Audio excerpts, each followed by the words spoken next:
नमस्कार विद्यार्थियों, मैं देवेंद्र पारिक स्वागत करता हूं आपका जीके बाय डीके चैनल पर। विद्यार्थियों, न्याय के बारे में हम चर्चा कर रहे थे और जब हम न्याय की चर्चा कर रहे थे तो एक महत्वपूर्ण चीज हमारे सामने थी, वो थी न्याय का जो है जब वितरण कर रहे हैं, यानी वस्तुओं का वितरण कर रहे हैं, उस समय जो न्याय डेवलप कर रहे हैं अपन, तो वो तीन तरीकों से कर रहे हैं, यानी कि न्याय के तीन मानदंड हैं। ठीक है, अब वो तीन मानदंड कौन से हैं उनको हमें अच्छे से समझते हुए चलना है। वापस से रिपीट कर रहा हूं, दो को विशेष रूप से हम लेके चलेंगे कि तीसरे को अगर यहां ले लेंगे तो कंफ्यूज हो जाओगे, इसलिए दो को हम शुरू से लेंगे। कौन से? पहला, सबसे पहला जो हमने पढ़ लिया वो था आवश्यकता का मानदंड, और ये बात मार्क्सवादियों ने कही थी, और इसके अंदर सबसे बड़ी बात इतनी ही थी कि व्यक्ति योग्यता अनुसार समाज में काम करेगा और समाज जितनी आवश्यकता आपको है उतनी समाज आपको दे देगा। जैसे कि एक मजदूर और एक डॉक्टर, ठीक, दोनों अपनी योग्यता अनुसार समाज में काम करेंगे और दोनों के दोनों अपनी आवश्यकताओं की पूर्ति समाज से करेंगे। और समाज आवश्यकता की पूर्ति करते समय ये नहीं देखेगा कि ये डॉक्टर इसको ज्यादा दो, ये मजदूर है इसको कम दो, दोनों की बराबर आवश्यकता मानते हुए वो पूर्ति करेगा। तो ये तो क्या कहलाया? ये तो कहलाता है आवश्यकता के अकॉर्डिंग न्याय देना। ठीक है, कि जिस व्यक्ति को जितनी आवश्यकता है उतना दे दो, बस वो न्याय हो गया।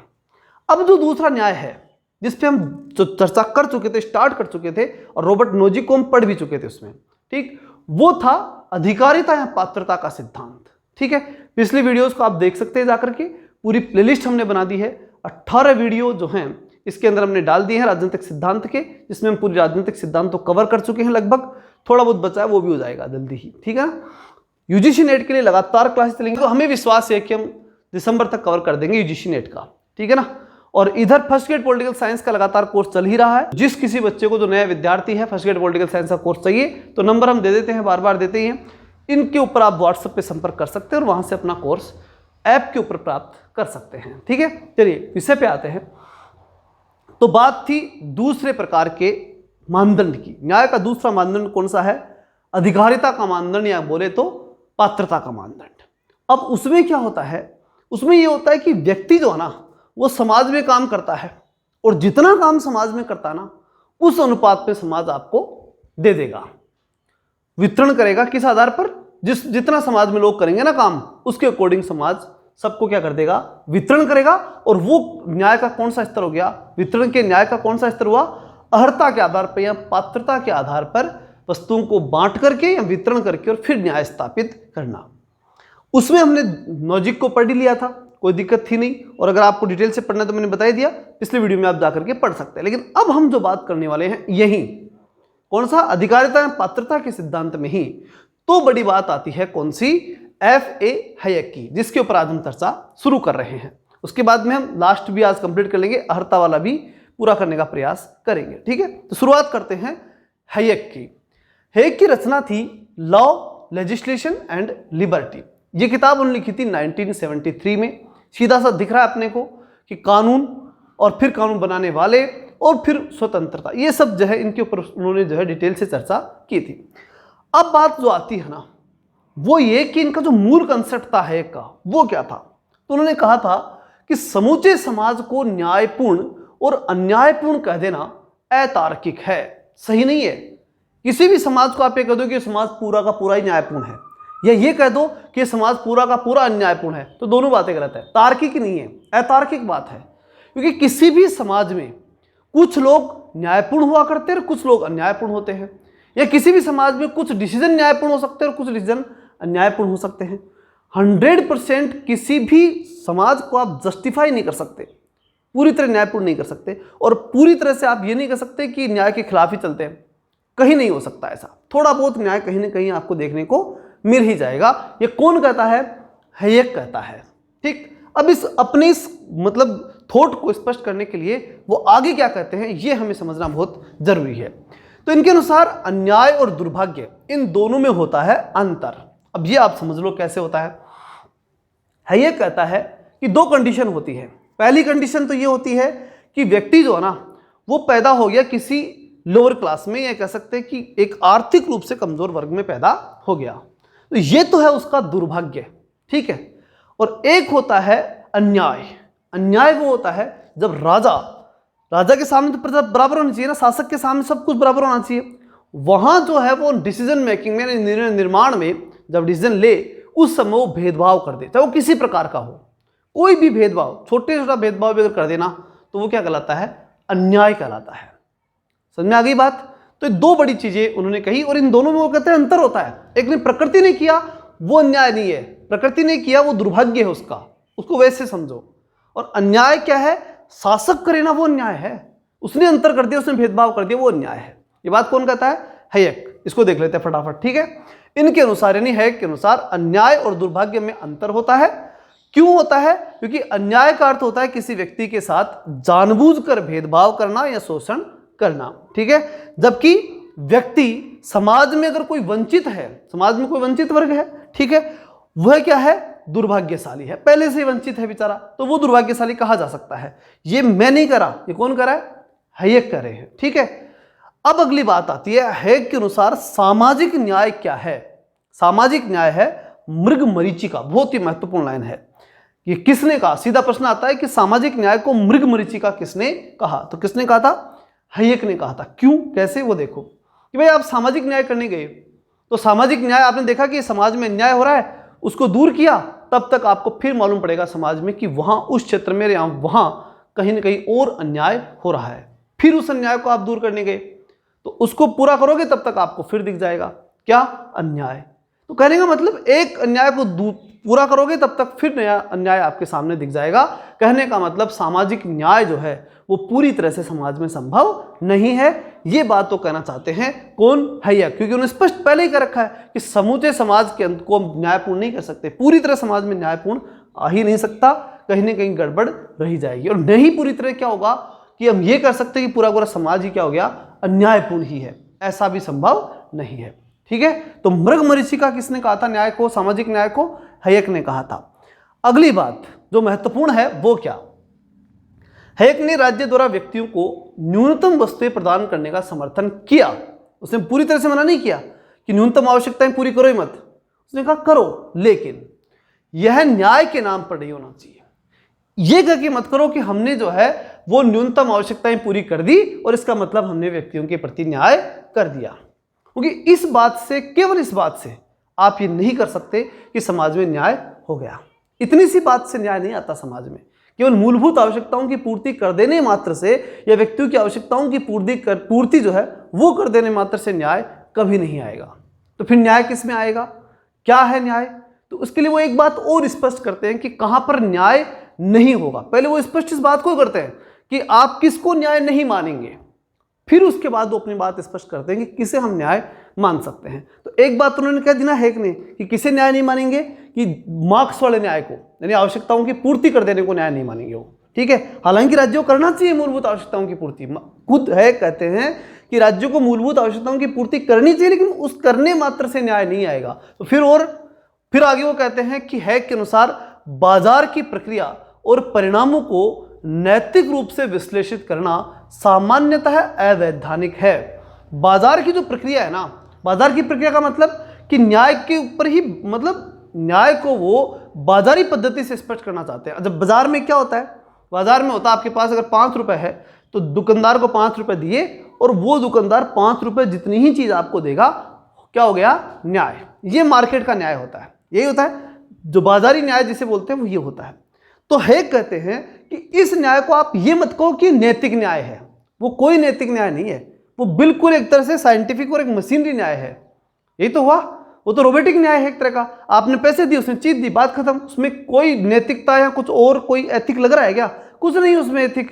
तो फिर क्या है उसमें? कोई वो नैतिकता वाला कंसेप्ट उसमें आपको डालने की आवश्यकता नहीं है। तो वो भी हैयक भी कहते हैं कि न्याय को आप जो ना वो नैतिक वाला कंसेप्ट मानो ही मत। नैतिकता वाला कंसेप्ट नहीं होता है न्याय का, न्याय का कंसेप्ट बाजार वाला होता है, ठीक है।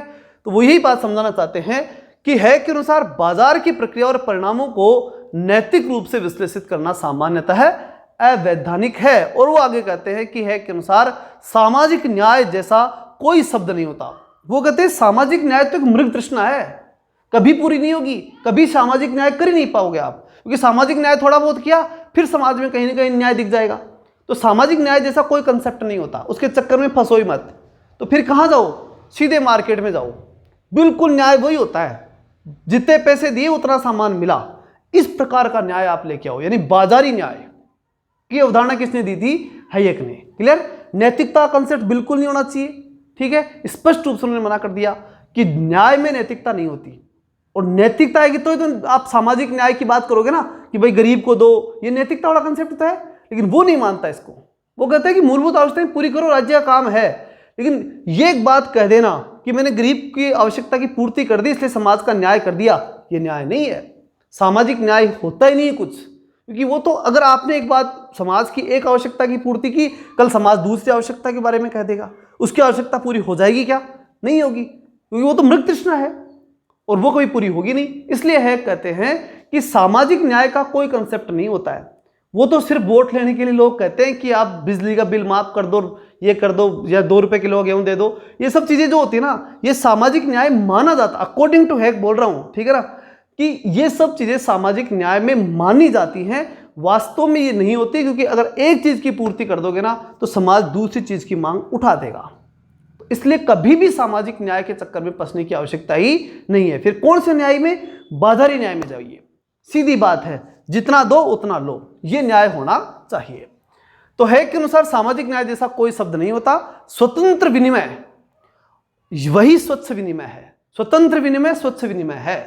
व्यक्ति जितना समाज में काम करेगा उतना समाज उसको दे देगा। दैट्स क्लियर, ठीक है ना। अब आप यहां पूछोगे कि सर अभी थोड़ी देर पहले आपने ये कहा था कि जो दूसरा सिद्धांत है, ठीक है, उससे आपने जोड़ दिया, तो अब समझ में आ गया होगा आपकी अच्छी तरह से कि मैं जो दूसरा सिद्धांत था, कौन सा? पात्रता वाला, उस सिद्धांत में हैक को क्यों जोड़ रहा था। समझ में आई ना बात? ये वही बात है। वो कहते हैं बाजार में तो वही चीज है ना, कौन सी? योग्यता अनुसार काम करो, आवश्यकता अनुसार प्राप्त कर लो। इसका मतलब ये बाजारी न्याय हो गया, हुआ कि नहीं हुआ? इसमें कोई किसी की नैतिकता दिख रही क्या? कोई एथिक, कोई सिंपैथी, कुछ नहीं, ठीक है, कोई आवश्यकता की पूर्ति वाली बात, कुछ नहीं। जितनी योग्यता उतना काम करो, जितना काम किया और जितनी योग्यता आपने समाज में दी, आपने समाज के लिए किया, उतना समाज आपको दे देगा। एज ए मार्केट काम होगा, ठीक है। बस इतना ध्यान रखना कि हैक ने बेस किसका न्याय का बेस किसे बनाया? मार्केट जो जस्टिस है ना, उसको मतलब उसने मेन चीज मानी कि बाजारी न्याय होना चाहिए। जैसे बाजार में जो न्याय होता है ना, बस वैसा न्याय कर दो, कोई दिक्कत नहीं, उससे ज्यादा सोचने की आपको आवश्यकता नहीं है। इसलिए हैक जैसे विचारकों ने कल्याणकारी राज्य की मान्यता पर सवाल खड़े कर दिए। क्योंकि कल्याणकारी राज्य कभी नहीं होता। आप सामाजिक न्याय या सामाजिक कल्याण करने जाओगे तो एक कल्याण करोगे, दूसरा कल्याण मांगेंगे समाज वाले, रुकेंगे ही नहीं वो। तो सामाजिक न्याय जैसा कंसेप्ट नहीं होता, सामाजिक कल्याण जैसा कोई कंसेप्ट नहीं होता। कौन कहता है? हैयक कहते हैं। और यह भी कहा उन्होंने, किसने? हैक जैसे विचारकों ने, कि कल्याणकारी राज्य का मार्ग दासता की ओर जाता है। और यह भी बिल्कुल सही बात है, दासता की ओर जाता है। आप क्या कर रहे हो? शासक ने किसी को यह कहा, जैसे केजरीवाल जी ने कहा 300 यूनिट दे दूंगा फ्री, ठीक है, या 400 500, मालूम नहीं, पूरी फ्री देंगे वो तो। लेकिन उससे क्या हुई? उससे बात हुई कि जो व्यक्ति है ना, जो वोटर हैं, वो एक तरह से दास से बन गए कि भैया इसे वोट देना क्योंकि इसने इसको अपनाने को ये दिया। तो वो दासता पैदा हुई कि नहीं हुई? समाज में हो गई ना। मतलब ये हुआ कि कल्याण के चक्कर में कि भाई ये व्यक्ति तो हमारा कल्याण करेगा, बस ये दे रहा है, दे जाए, हम खाए जाएं, सोए जाएं। कहने का मतलब कहीं डेवलपमेंट की कोई संभावना नहीं है। वो सामाजिक न्याय के चक्कर में कुछ ना कुछ देंगे, साथ सरकार जो है वो देगी और वो वोट दे देंगे और बात खत्म। डेवलपमेंट का कोई मामला बनेगा क्या? नहीं बनेगा। कोई क्यों करेगा?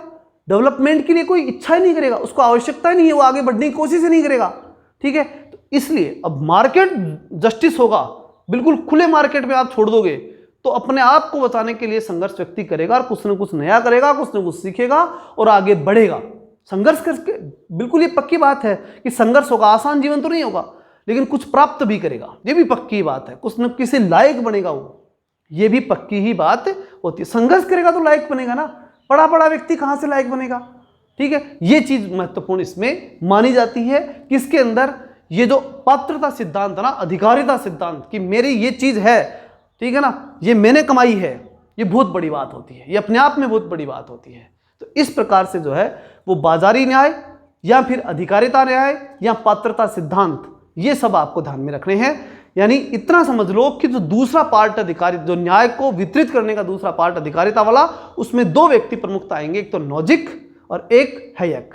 नोजिक ने विशेषतः ये कहा था, डायरेक्टली पात्रता के बारे में बात कही थी, और हैयक ने जो कहा वो बाजार के बेस पर कहा कि न्याय बाजारी आधार पर होना चाहिए। सामाजिक न्याय नाम की कोई चीज नहीं होती। सामाजिक न्याय केवल एक मृग तृष्णा होती है।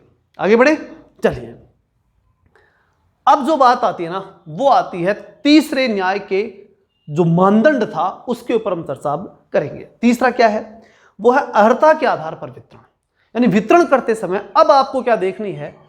क्षमता, अर्हता, योग्यता। अभी तो दो कंसेप्ट थे, उसमें तो क्या देखा? पहले वाला कंसेप्ट जो मार्क्सवादियों का था, उसमें आपने आवश्यकता देखी, भैया इसको ये आवश्यकताएं दे दो, हो गई बात। दूसरा आपने देखा कि कोई व्यक्ति कितना पात्र है, समाज को उसने कितना दिया उतना उसको दे दो।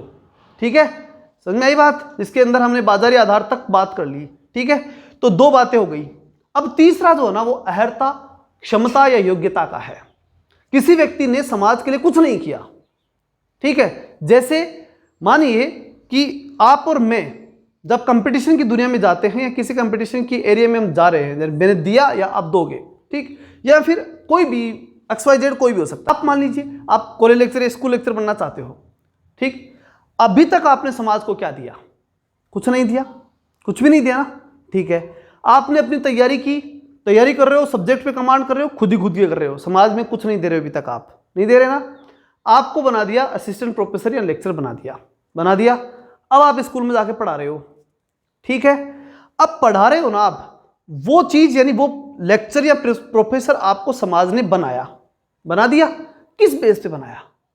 केवल आपकी योग्यता के बेस पर, बल्कि समाज को आपने न कुछ दिया, उन्होंने समाज से लिया। केवल क्या थी? योग्यता, आपकी योग्यता और आपकी क्षमता। इस आधार पर आपको क्या कर दिया गया?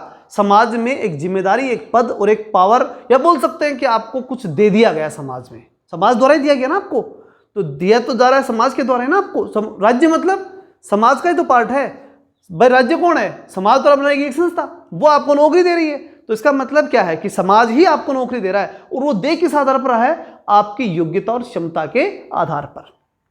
ठीक है, तो तीसरी कैटेगरी में आप लोग आते हो, किसमें? अर्हता के आधार पर वितरण का। आपको जो दिया जा रहा है ना, वो योग्यता और क्षमता के आधार पर दिया जा रहा है। एक निश्चित अर्हता, एलिजिबिलिटी जिसे बोलते हैं, उसके आधार पर आपको दिया जा रहा है। तो वो न्याय कौन सा होता है? तीसरे प्रकार का न्याय होता है। तो तीनों समझ में आ गए, बहुत ही महत्वपूर्ण, तीनों को ध्यान समझ लीजिए, वापस देख लीजिए इसको। पहला क्या था? आवश्यकता के आधार पर न्याय, जो मार्क्सवादियों का था, उनके अकॉर्डिंग ये था कि जिसको जितनी आवश्यकता होता दे दो, न्याय हो गया। दूसरा न्याय कौन सा था? दूसरा न्याय था कि आप जितना समाज को दोगे उतना समाज आपको दे देगा। यानी आपकी अधिकारिता कितनी है समाज के उस काम पर या उस चीज के ऊपर, या आपकी पात्रता कितनी है, उस आधार पर आपको न्याय मिलेगा। और तीसरा प्रकार जो अब हम पढ़ रहे हैं, वो है क्षमता या योग्यता का। उसमें न आप समाज को कुछ देते हो, न समाज से कुछ लेते हो, उसके बावजूद भी समाज आपको कुछ न कुछ देता है। अर्थात एक विशेष पद देता है, एक विशेष जो है आपको सम्मान देता है, पैसा देता है। वो सब किस आधार पर देता है? केवल आपकी क्षमता और योग्यता के आधार पर, बल्कि आपने समाज के लिए अभी तक कुछ भी किया नहीं। समझ में आई बात? तो ये तीसरा प्रकार होता है न्याय का। यह मानदंड परंपरावादियों द्वारा स्वीकार किया गया। परंपरावादियों के अनुसार न्यायपूर्ण वितरण का आधार या मानदंड अर्हता होनी चाहिए, यानी योग्यता होनी चाहिए। यानी जब आप समाज में वितरण करने जाओ तो ये देख के आओ कि व्यक्ति योग्य कितना है, जितना योग्य है उतना दे दो। ठीक है, अगर नेट JRF कर रही है तो प्रोफेसर बना दो, बीएड और फर्स्ट MA BEd कर रखा है, फर्स्ट ग्रेड लेक्चर बना दो, और अगर इसने STC कर रही तो थर्ड ग्रेड का टीचर, वो भी फर्स्ट लेवल का बना दो। ठीक, ये क्या देख कर दी? योग्यता के अकॉर्डिंग दे दो, अर्हता के अनुसार दे दो। ये कौन मानते हैं? परंपरावादी, न्याय के परंपरावादी सिद्धांत को मानने वाले लोग ना, वो इस बात को स्वीकार करते हैं। अब इसमें दो चीजें आती हैं। कौन कौन सी आती हैं? पहली, प्रक्रियात्मक न्याय। अब एक तो क्या होता है? प्रोसेसिंग के द्वारा आपको चीज दे दी जाए, देना है, पक्की बात, वितरण करना है, और योग्यता देख के ही देना है कि जिसमें जितनी योग्यता उसके अकॉर्डिंग देना है। ठीक, किसी को प्रोफेसर बनाना है, किसी को लेक्चर बनाना है, किसी को थर्ड ग्रेड टीचर बनाना है या सेकंड ग्रेड टीचर बनाना है, तो वो किसके अकॉर्डिंग बनाना है? योग्यता या क्षमता के अकॉर्डिंग ही बनाना है। मतलब अर्हता वाले न्याय की हम बात कर रहे हैं। लेकिन एक तो प्रोसेसिंग देख करके, उसके लिए क्या होगी? एक तो न्याय देते समय प्रोसेस काम मिल जाएगी, एक निश्चित प्रोसेस, प्रक्रिया सही होनी चाहिए। ठीक है ना, चाहे फिर उसका परिणाम कुछ भी आए, प्रोसेस बिल्कुल टकाटक होनी चाहिए, उसमें कोई दिक्कत होनी नहीं चाहिए। ठीक, देखिए प्रक्रियात्मक न्याय।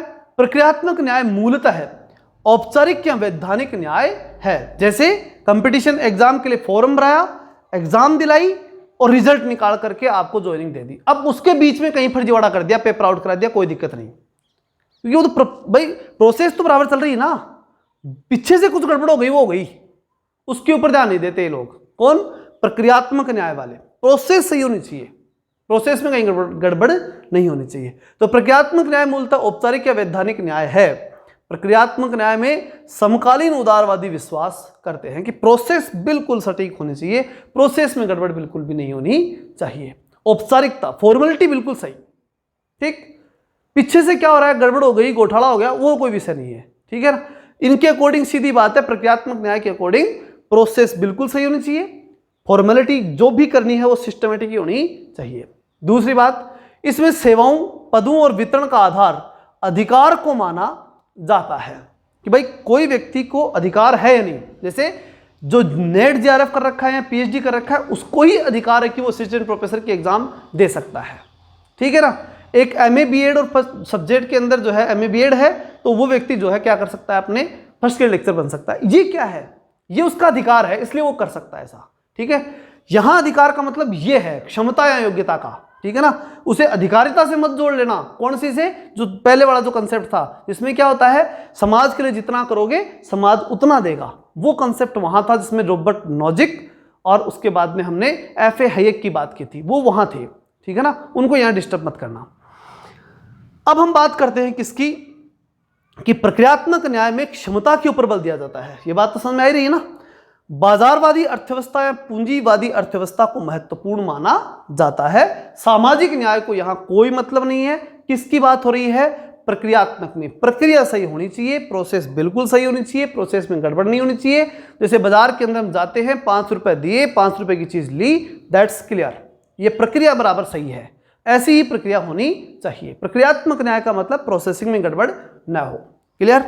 अब बात आती है इस प्रक्रिया की, इस न्याय की अवधारणा में प्रक्रिया के ऊपर बल दिया जाता है। प्रक्रिया बिल्कुल सही होनी चाहिए, प्रक्रिया पे पूरा बल दिया जाता है। अब बात आती है कि बिल्कुल सही है क्या? नहीं, इसमें कमी है। और मैंने बताया भी था थोड़ी देर पहले उदाहरण। और क्या उदाहरण था कि जैसे आपकी एग्जाम के लिए आपको फॉर्म भरवाया, एग्जाम लगाई, रिजल्ट दिया और आपको ज्वाइनिंग दी। ये क्या है? प्रोसेस, प्रक्रिया। अब ये प्रक्रिया है, ये तो एक मशीन के रूप में हो गई प्रक्रिया पूरी। पीछे से पेपर आउट हो गया, उसको किसने चेक किया? कोई मालूम ही नहीं पड़ेगा ना उसमें तो, क्योंकि आपने केवल किस पे ध्यान दिया है? जो प्रक्रिया है, फॉर्मेलिटी है, उस पर ध्यान दिया। तो इसलिए ये चीज क्या हो गई? ये एक अणु की तरह हो गई, एक मशीन की तरह हो गई, मशीनरी सिस्टम हो गया है तो सारा। तो ऐसे के अंदर मशीनरी सिस्टम में जो एक रियल जस्टिस की हम बात करें ना, तो वो संभव नहीं है, एक वास्तविक न्याय संभव नहीं है। ये बड़ी कमी इसमें रह जाती है। तो प्रक्रियात्मक न्याय की सबसे बड़ी त्रुटि यह है कि इन्होंने न्याय की कल्पना एक अणुवादी व्यक्ति के संदर्भ में प्रस्तुत की और एक सामाजिक प्राणी के संदर्भ में नहीं की। ठीक है ना, इसका जो न्याय है वो सामाजिक रूप से नहीं है, एक अणु के रूप में है। ठीक, तो ये बहुत बड़ी कमी इसके अंदर पाई जाती है, जो मैंने आपको अच्छे से समझाया है। अब बात आती है, समाज की विभिन्न व्यक्तियों की स्थिति विषम होती है। ठीक, मैंने भी एक बात और कही थी, बाजारवादी न्याय। भाई इन प्रक्रियावादी, जो प्रक्रियात्मक न्याय के जो समर्थक हैं, इनके अकॉर्डिंग न्याय क्या है? बाजारवादी न्याय है। अब बाजारवादी न्याय में तो अगर 5 रुपए आपके पास हैं तो आप 5 रुपए की चीज ले आओगे और खा लोगे और आपका पेट भर गया। लेकिन अगर किसी के पास नहीं है, वो 5 रुपए भी नहीं है, तो वो तो भूखा ही मरेगा ना। ये तो पक्की बात हो गई ना। तो यहां वो ये कहना चाहता है क्या, कि समाज में विभिन्न व्यक्तियों की स्थिति विषम होती है, सबकी अलग अलग स्थिति होती है। इसलिए एक समतामूलक समाज में न्याय का प्रक्रियावादी स्वरूप असंगत सिद्ध हो जाता है। एक समतावादी समाज के अंदर ये प्रक्रियात्मक न्याय आप लगाओगे तो इससे रिजल्ट आपके सामने पॉजिटिव नहीं आएंगे, क्योंकि यहां तो सब अलग अलग है। अब किसी के पास है, किसी के पास नहीं है, आपने तो छोड़ दिया बाजारवादी व्यवस्था में। ठीक है, जिसमें जितनी क्षमता है उतना कर लो, जितनी योग्यता है उतना कर लो। तो क्षमता और योग्यता पैदा करने के लिए भी तो चाहिए कोई चीज, ये भी तो जरूरी हो जाती है। क्षमता और योग्यता लेने के लिए भी तो वातावरण चाहिए, माहौल चाहिए, पैसा चाहिए, हर चीज चाहिए। क्या नहीं चाहिए? सब कुछ चाहिए होता है। तो ये सब महत्वपूर्ण होता है। अगर आपको मान लीजिए आपकी पारिवारिक स्थिति ऐसी है कि आपको किसी स्कूल के अंदर 10 घंटे पढ़ाओगे और पैसा लेके आओगे तब जाकर के घर चलेगा, तो कहां आप कल्पना कर पाओगे कि मैं फर्स्ट ग्रेड लेक्चर बन पाऊं या फिर असिस्टेंट प्रोफेसर? तो एक दिक्कत तो आती है ना, बड़ी प्रॉब्लम क्रिएट होती है ना। इसका मतलब बात क्या है कि प्रक्रियात्मक न्याय जो होता है उसमें केवल प्रोसेस पे ध्यान दिया जाता है, और प्रक्रियात्मक न्याय की प्रोसेस के चक्कर में 2 बड़ी गड़बड़ हो जाती है। एक तो मनुष्य नहीं होता, अणु बन जाता है।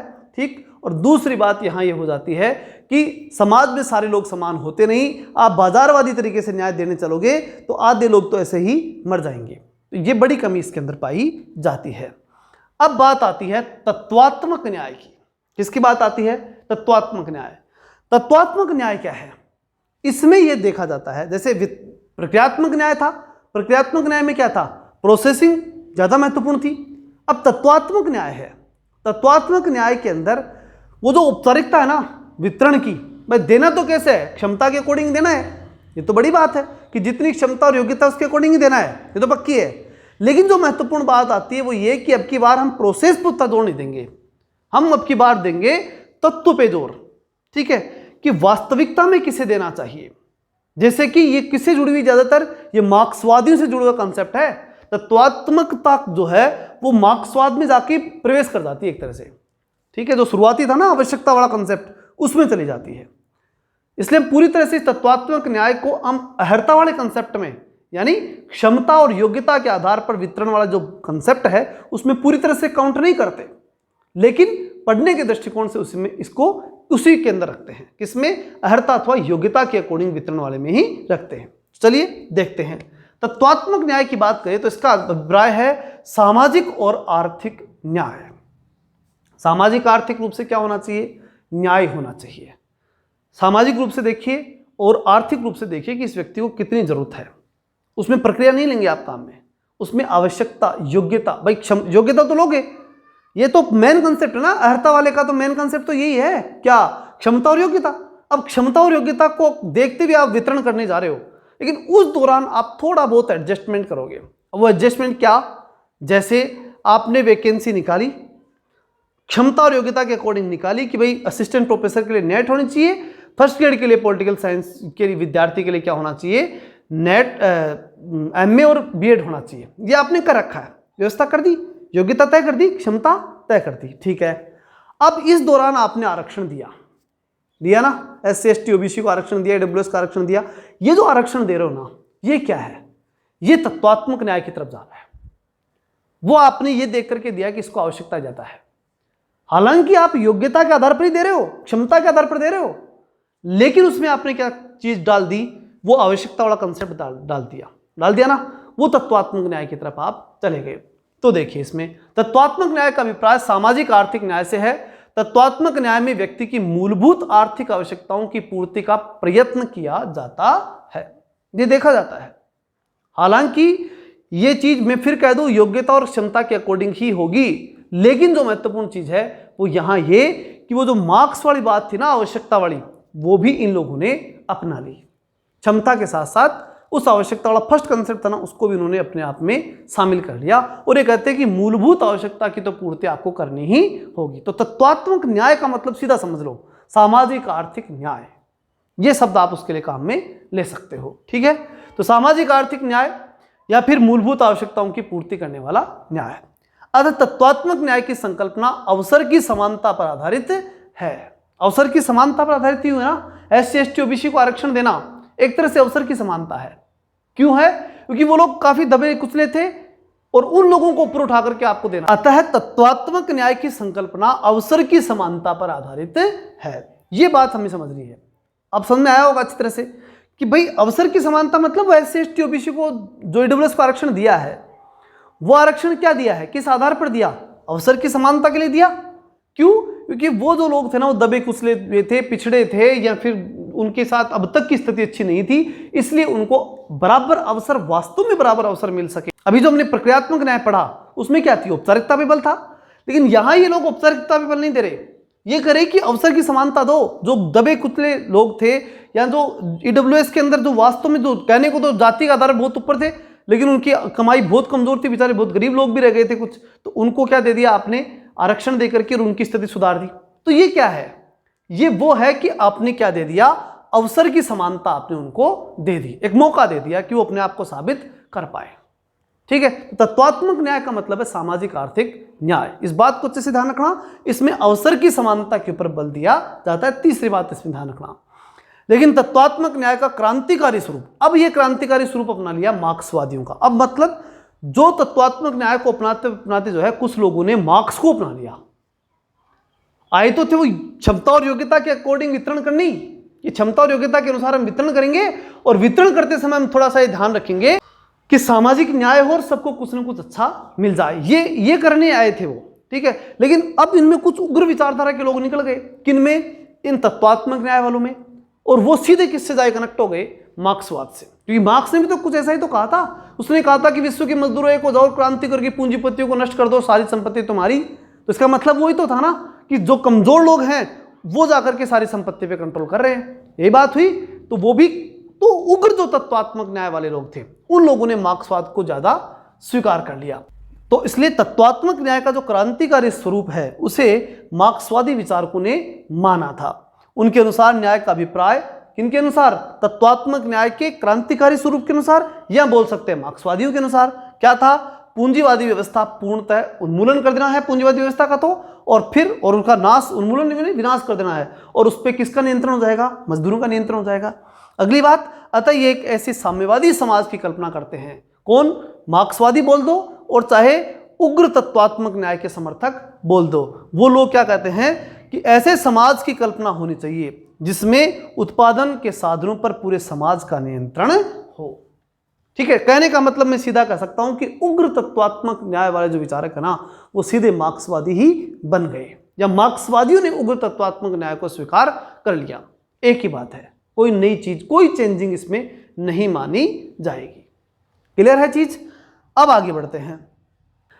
अतः मार्क्सवादी अवसर की समानता के बजाय, यानी अब मार्क्सवादी जो है ना भाई, वो तत्वात्मक न्याय के उग्र विचारक क्या बन गए, वो बन गए मार्क्सवादी। और उन लोगों ने तत्वात्मकता की जो मूल कंसेप्ट था अवसर की समानता, उस अवसर की समानता को भी उन लोगों ने छोड़ दिया और किस चीज को अपना लिया, इन्होंने कहा कि अवसर की समानता देकर के फिर प्रतियोगिता कराने की जरूरत नहीं है, सबको सीधा ही बराबर कर दो, ठीक है, सबको सरकारी नौकरी दे दो, ठीक है, सबको नेट वालों को सबको प्रोफेसर और एमए बीएड वालों को सबको फर्स्ट ग्रेड का मास्टर बना दो, ये बात तय कर दी। अब बात आती है कि मार्क्सवादियों के अनुसार कल्याणकारी राज्य या सामाजिक लोकतंत्र द्वारा न्याय की प्राप्ति नहीं हो सकती। बात तो हम वैसे ही जानते हैं। मार्क्सवादी किसके विरुद्ध थे, उदारवादियों के, ये तो पक्की बात है ना। मार्क्सवाद रूस और चाइना में चलने वाले कंसेप्ट जो हमेशा से किसके खिलाफ थे, ये उदारवादियों के खिलाफ थे, पक्की बात थी नहीं तो इसलिए तो उदारवादियों के खिलाफ तो रहेंगे, वो तो कभी बात नहीं मानेंगे कि लोक कल्याणकारी राज्य होना चाहिए, लोकतंत्र होना चाहिए, इनकी तो अवधारणा ही साम्यवादी है, लोकतंत्र को स्वीकार ही नहीं करते लोग, तो पक्की बात है। अगली बात, लेकिन इस मान्यता में भी त्रुटि थी, किसमें, मार्क्सवादी जो अवधारणा थी तत्वात्मक न्याय जिसके हम बोल सकते हैं मार्क्स, वो तो उग्र अवधारणा थी मार्क्सवाद, तो उनकी किनकी, तत्वात्मक न्याय वालों की उग्र अवधारणा कौन सी थी, मार्क्सवाद। लेकिन हम ये कह सकते हैं कि अगर हम तत्वात्मक न्याय पर डटे या वहीं रुक जाएं तो भी तत्वात्मक न्याय का उग्र विचार यानी मार्क्सवाद को अगर हम देखें तो मार्क्सवादी व्यवस्था के अंदर जिस प्रकार एक दल का प्रभुत्व या आधिपत्य स्थापित हो गया है, साम्यवादी दल का आधिपत्य हो गया मार्क्सवादी विचारधारा में, तो साम्यवादी शासन करे, चाहे रूस हो चाहे चीन हो, साम्यवादी करे ना शासन, तो वो तो वहां पर आधिपत्य उनका हुआ है, उसमें व्यक्ति की अभिव्यक्ति की स्वतंत्रता का दमन पक्का है, होगा ही होगा। वहां कौन अभिव्यक्ति देगा, आप जब लोकतंत्र नहीं दे रहे हो, इसका मतलब साफ साफ है ना कि आप अभिव्यक्ति की स्वतंत्रता नहीं दोगे, जो स्वतंत्रताएं हैं वो भूल जाओ साम्यवाद में, तो स्वतंत्रता काम ही क्या है, ठीक है। वहां तो विचारधारा है साम्यवाद की, अवधारणा जो कन्फर्म है क्या कि मजदूर इकट्ठे होकर मजदूर पूंजीपतियों को मारेंगे, तो वहां आप स्वतंत्रता वाली बात तो कर ही कहां सकते हो, वो तो है ही नहीं वहां पे। तो अभिव्यक्ति की स्वतंत्रता का दमन किया जाएगा, सर्वहारा वर्ग के शासन के बजाय सर्वहारा वर्ग पर शासन स्थापित हो जाएगा। धीरे धीरे यही होगा, शुरू में तो क्या होगा, सर्वहारा वर्ग का शासन होगा, मजदूरों का शासन होगा, और फिर उन मजदूरों में से कोई ना कोई एक व्यक्ति निकलेगा जो उस विचारधारा का लीडर बनेगा, और फिर वो व्यक्ति उनके ऊपर क्या करेगा, शासन करेगा। तो इसलिए शुरू में तो क्या होगा, सर्वहारा वर्ग का शासन, और फिर क्या हो जाएगा, सर्वहारा वर्ग पर शासन हो जाएगा। ये इस अवधारणा की मेन चीज बन जाएगी। तो क्लियर हो गई बात, क्या समझा अपन ने। अहर्ता सिद्धांत जो था उसमें दो चीजें आती हैं, कौन कौन सी, एक तो आती है प्रक्रियात्मक न्याय, और एक आता है, वो कौन सा आता है, तत्वात्मक न्याय। प्रक्रियात्मक न्याय जो होता है उसकी सीधी सी बात है कि जब भी समाज के अंदर वस्तुओं का वितरण करेंगे तो प्रोसेस से करेंगे, और प्रोसेसिंग करेंगे मतलब औपचारिकता सही होनी चाहिए, ठीक है। उसमें जैसे मैंने बताया था, उदाहरण क्लियरली बता चुका हूं मैं आपको कि फॉर्म भराना, एग्जाम दिलाना, रिजल्ट देना और नियुक्ति देना, और पीछे से गड़बड़ सारी हो जाए तो चलेगी, ठीक है ना। ये तो क्या है, प्रक्रियात्मक न्याय। और तत्वात्मक न्याय में वो पीछे वाली गड़बड़ नहीं होनी चाहिए, अवसर सबको बराबर मिलना चाहिए, किसी को पेपर आउट करके वो बन जाए और बाकी रह जाए, ऐसा नहीं होना चाहिए। अवसर की समानता तत्वात्मक न्याय में प्रमुखतः मानी जाती है। लेकिन जैसे ही उग्र तत्वात्मक वाले आ जाते हैं ना, वो फिर मार्क्सवादी अवधारणा को अपना लेते हैं और वो कहते हैं कि नहीं, सब आपको ये अवसर वाला कंसेप्ट ही नहीं अपनाना, आपको सबको पकड़ के नौकरी लगानी है। ठीक है ना, ये चीज कौन अपना लेता है? फिर उग्र तत्वात्मक वाले अपना लेते हैं और इस प्रकार से वो न्याय लाना चाहते हैं। अब जो महत्वपूर्ण बात आती है वो ये कि कौन किसको अपना रहा है, वो देखते हैं। प्रक्रियात्मक न्याय का समर्थन करते हैं शास्त्रीय उदारवादी, नव उदारवादी, यानी डायरेक्टली बोल सकते हैं कि उदारवादी। पुराने और नए सारे हो गए। तो उदारवादी तो किसको मानते हैं? प्रक्रियात्मक न्याय को। प्रोसेसिंग वाला जो न्याय है ना, औपचारिकता पूरी होनी चाहिए, फॉर्मेलिटी पूरी होनी चाहिए, ये वो पश्चिमी देश, उदारवादी पूंजीवादी देश हैं, वो अपनाते हैं। और उनको समर्थन करने वाली जो विचारधाराएं हैं वो इस बात को मानते हैं। कौन सी को? प्रक्रियात्मक न्याय को। ठीक। दूसरी कौन सी है? इधर वाली तत्वात्मक, जिसमें उग्र तत्वात्मक में मार्क्सवादी आ गई फिर तो, ठीक है ना, वो लोग उसके अंदर आ गए। अब इन दोनों का मिश्रण भारत जैसे देश कर रहे हैं, मिक्स करके, ठीक है ना, लेकिन वो सही रूप में हो नहीं पा रहा। अभी तो राजस्थान में तो कौन सा चल रहा है? प्रक्रियात्मक न्याय चल रहा है। तत्वात्मक न्याय की तरफ हम बढ़ ही नहीं पा रहे। रियलिस्टिक जस्टिस जो है वो हमें नहीं मिल पा रहा, पेपर आउट हो ही रहे हैं। यही तो हुआ ना। तो क्या है इसका मतलब? कि हम सिर्फ राजस्थान में कौन सा न्याय ले रहे हैं? प्रक्रियात्मक न्याय ले रहे हैं। ठीक। इसी प्रकार से पूरे इंडिया में देख लो, कहीं ना कहीं गड़बड़ होती रहती है, कहीं ना कहीं पेपर आउट के प्रोसेसिंग सुनने को ही मिलती है। और जो पेपर आउट हो रहे हैं, इसका मतलब हम क्या कर रहे हैं? केवल प्रक्रियात्मक न्याय दे रहे हैं, विद्यार्थियों के साथ हम तात्विक न्याय नहीं कर पा रहे हैं। ठीक है ना, ये बड़ी बात हमें समझनी पड़ेगी। तो यहां पर जो बात आ रही है वो ये कि प्रक्रियात्मक न्याय का समर्थन उदारवादी करते हैं, जो शास्त्रीय और चाहे नव उदारवादी, और कल्याणकारी राज्य को मानने वाले लोग जो हैं वो तत्वात्मक और प्रक्रियात्मक, जैसे भारत जैसे कल्याणकारी राज्य के समर्थक हैं, वो दोनों को मानते हैं। कौन सी को? तत्वात्मक को और प्रक्रियात्मक को। इन दोनों का मिश्रण कर लेते हैं, मिश्रण का समर्थन करते हैं, जिसमें विशेष रूप से जो विचारक हैं कौन कौन से हैं? जॉन रॉल्स, जिसको हम कल पढ़ेंगे। ये वही व्यक्ति था जिसने इन दोनों को मिला दिया। किसको? जो प्रक्रियात्मक न्याय को और तत्वात्मक न्याय को, दोनों को मिक्स कर दिया था। किसने? रॉल्स ने। फिर डार्किन, एलिजाबेथ, ठीक है, और एंडरसन, ये चार नाम अच्छे से याद रखना। ये वो लोग हैं जो कल्याणकारी राज्य के समर्थक हैं, कल्याणकारी न्याय के समर्थक। और इन लोगों ने जो है वो जो प्रक्रियात्मक न्याय और तात्विक न्याय दोनों को मिक्स करने का काम किया। रॉल्स, डार्किन, एलिजाबेथ और एंडरसन। ठीक, याद रह जाएंगे, थोड़ा सा प्रयास करके तो याद रह जाएंगे, आसान से ही है। रॉल्स, डार्किन, एलिजाबेथ और एंडरसन, ये विचारक हैं जो दोनों को मानते हैं। मतलब ये कल्याणकारी न्याय के हो गए। और यानी कल्याणकारी न्याय कहाँ से पैदा होता है? प्रक्रियात्मक न्याय और तत्वात्मक न्याय के योग से पैदा होता है। अब जो आज के कंसेप्ट में आखिरी चीज है वो है प्राकृतिक न्याय। ये क्या है, इसको ध्यान से समझेंगे। प्राकृतिक न्याय से आशय यह है कि उन नियमों और मान्यताओं से है। कौन सी नियम और मान्यता? जो मानव मात्र के लिए उपयोगी है, हर मानव के लिए उपयोगी है, क्योंकि प्रकृति तो हर मानव के लिए बनी है, तो सबके लिए उपयोगी हो, वो चीज दे दें, वो न्याय है। ये कौन मानते हैं? प्राकृतिक न्याय वाले।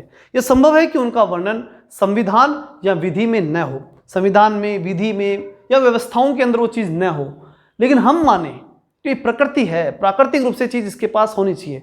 मतलब इसको मोरलिटी में ले जा सकते हैं आप। प्राकृतिक न्याय क्या है? एक और आप तय कर सके कि ये तो इसके पास होना चाहिए था, बेचारे के पास ये चीज नहीं है, ये होनी चाहिए थी, ये न्याय नहीं हुआ इसके साथ। आपकी आत्मा से अंदर से वो चीज आ जाए और आप कह दो कि सही नहीं हुआ, बस वो क्या है?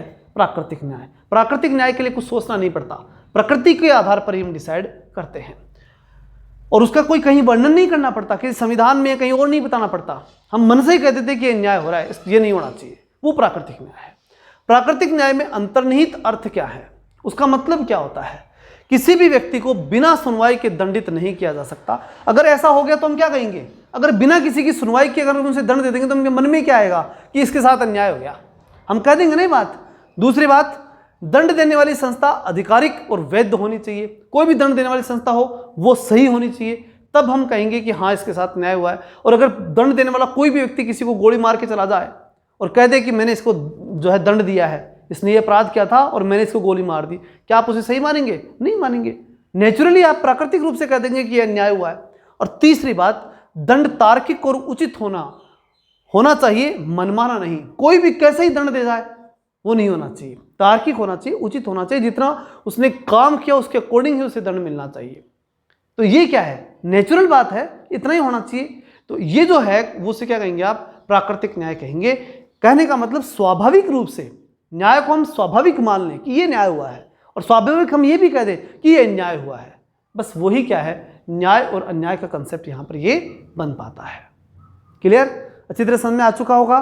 तो ये था आज का महत्वपूर्ण कंसेप्ट जो हमने जाना।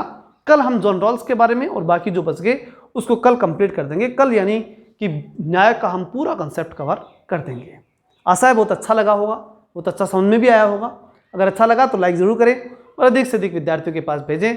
सब्सक्राइब जरूर कर ले अगर नए हो तो, ठीक है ना। और हमेशा रूटीन से जुड़े रहें। पिछले 18 क्लासें मैंने डाल दी, शायद 19वीं क्लास है, तो इनको पूरे को फॉलो करिए, सिस्टमेटिक नोट्स बनाइए, विश्वास रखिए पॉलिटिकल साइंस में मैं आपको कमज़ोर नहीं रहने दूंगा। मिलते हैं कल, तब तक के लिए जय हिंद, जय भारत।